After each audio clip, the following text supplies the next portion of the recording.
সে viral Dubai dessert, যেটা কিনা হচ্ছে ব্রেডের সাথে ক্রিম লাগিয়ে তার উপরে আরেকটা ব্রেড দিয়ে চা দিয়ে খাওয়া। তো এটা আমি একটু ট্রাই করব। ক্যামেরাটা নিয়েছিলাম, ক্যামেরাটা ঠুসঠাস করে পড়ে যাচ্ছিল, ওইটাও একটু আমি বিহাইন্ড দ্য সিনস বাট আমি আগে অ্যাড করে দিয়েছি। সো এখন চাটা দিয়ে তারপর আমি এটা টেস্ট করব।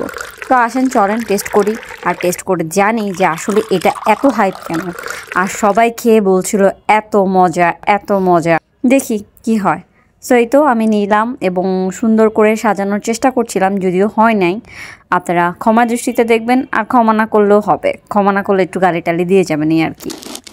ওমা এ কি, এটা টেস্ট করে তো আমার কাছে মনে হচ্ছে যে অতটা আহামরি না, কিন্তু কিছু একটা মনে পড়তেছে। আরেকবার টেস্ট করি।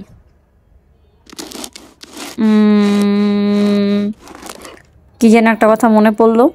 আচ্ছা ঠিক আছে, ওকে ফাইন। এবার তাহলে আমি একটা কথা বলি, দুবাইয়ের চাইতে মনে হয় ঢাকায়রা অনেক বেশি অ্যাডভান্স। এই দেখেন বাটার বোন, ভিতরে ক্রিম, আর এই যে চা, এটা দিকে ডুবিয়ে ডুবিয়ে খেলাম।